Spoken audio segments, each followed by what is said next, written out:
šetří síly. Jedním okem, jedním uchem sleduje, co ostatní vrány. Taky letí, druhá vrána, třetí vrána. Nespěchají, šetří síly, ještě dlouho poletí vzduchem.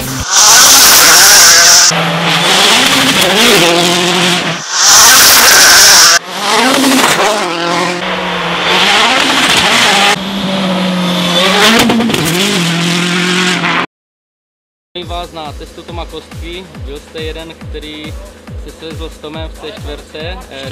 Šťastný, jeden z těch šťastných, jo, chtěl jsem určitě svíz, abych viděl porovnání, protože s nějakýma VRCčkama jsem se vozil, takže jsem chtěl vědět, jak Tom jede, že jo, a jak hlavně C4 jede a ta fantasticky funguje a jede moc pěkně a Tomáš taky jede pěkně, takže jsem moc spokojený a jsem rád, že mám zase nový zážitek. Taková novinka na Barum Rally, těšíte se? No, tak to bude horší, že jo, protože fanoušci mi hodně fandějí a hodně mi věřejí a nechtěl bych je moc klamat, protože určitě s tím autem pojedu poprvé a bude to s ním velice těžký, takže uvidím, ale tohle byl určitě lepší zážitek než na té Barumce. Tak jo, díky a hodně štěstí. Taky díky.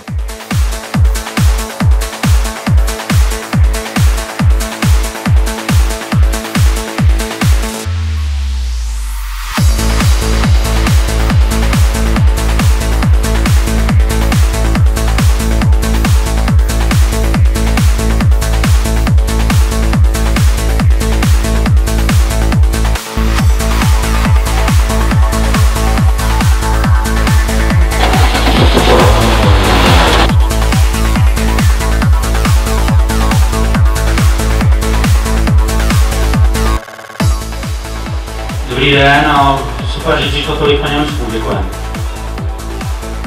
Koukám, C4 připravená, v pořádku, auto nachystané, cíle. Tak včera jsme testovali, kousek od Příbramy, všechno fungovalo a musíme zase vyhrát, abychom se dostali do čela mistráků, ale důležité bude do cíle. A myslím si, že Tomáš s tím autem má zkušeností dost, takže asi moc zkušeností nepřidám, snad doufám, že přeložím ruku v dílu a dopadne to dobře. Tomáši, vy jste okruhář, tak možná nevíte tak, že Emil Trinner byl bokem nejraději všude. Emil totiž neumí jezdit rovně. Myslím, že tohle je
ještě, jak bylo, jak se líbilo, jak se jelo třeba se Zdeňkem? No, začnu s tím Zdeňkem, chtěl bych mu moc poděkovat a bylo to super s ním, prostě je borec a jsem rád, že nás dovedl do cíle bez problémů. Ta soutěž je strašně těžká, to jsem vůbec netušil, ale pěkná, zrádná, to jsme viděli, kolik tam bylo rozházených aut, takže my jsme to zvládli, jeli jsme si nějak svoje tempo a uvidíme, snad nám se podaří se přiblížit k titulu. Čím vám přišla těžká ta soutěž? Tak určitě ta dlouhá RZ je hodně v zarostlým, ve vysoké trávě, není tam nic vidět, takže já jako okruhář s tím mám trošku problém, ale seděl tam Zdeněk a navigoval špičkově. Znamená, že už jste hodně popracovali na rozpisu od začátku roku, už jste se asi taky hodně naučili.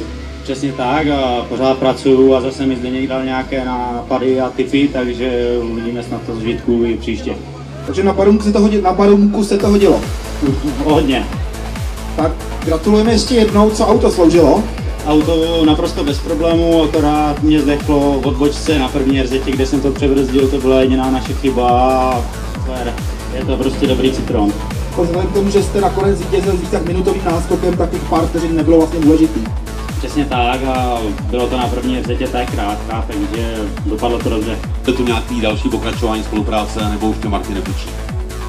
Tak to je spíš otázka na Martina pokračování, tak tady ten start byl díky tomu, že pan Houš nemohl, tak jsem zastoupil a závod byl perfektní, s Tomášem to bylo hodně zajímavý, jak teda s autem, kde jste měl pěkná zkušenost, taky s Tomášem a je vidět, že on druhý a ten jeho styl jízdy je zatím odlišný od těch jezdců, s kterými jsem měl tu čest závodit a je to znám, že se na základě kruzích, ale nemůžu říct, že by to bylo horší nebo lepší, je to prostě jiný styl a je vidět, že s tím autem si rozumí a to svezení byl fakt nádherný. Takže kdo se chystáte, máte asi nejbližší možnou příležitost vidět Zdeňka Hrůzu a světovou elitu na Deutschland Rally a potom hned zase Brozinu, víceméně evropskou elitu u nás na Barunce, takže... A myslím, že v rámci té evropské elity tam bude určitě úspěšně závodit taky Tomáš Kostka, takže zkrátka celou tuhle posádku můžete vidět v nejbližších týdnech, no dobře, jednoho tam, jednoho tady. Tomáši, jak se těšíte na tu Barunku? To bude asi těžké pro vás, ale zase tam už máte nějaké zkušenosti? Jo, hlavně z Loňska, no, když jsem to nechal v první zatáčce, takže doufám, že to letos vylepším. Už mám úterý test zase s Mirkem někde v Beskydech, takže se těším a budu se na to pilně připravovat, ať zajedem dobrý výsledek. Ty kilometry jsou asi znát a tím, že jste byl tady, tak jste najezdil ty kilometry taky tady, přijedete příští rok taky do Hraždovic. No, budu se těšit, je to tady nádherné i okolí všechno, takže rád se sem vrátím, pokud bude možnost. Tak děkujeme a ještě jednou gratulujeme. Vítězná dvojice 33. Futsal Rally Agropa, Tomáš Kostka, Zdeněk Hrůza. A teď pojďte fandit ještě jednou, vydržte, protože tohle všecko se do té C4 musí nějak vejít. A já jsem zvědavý jak.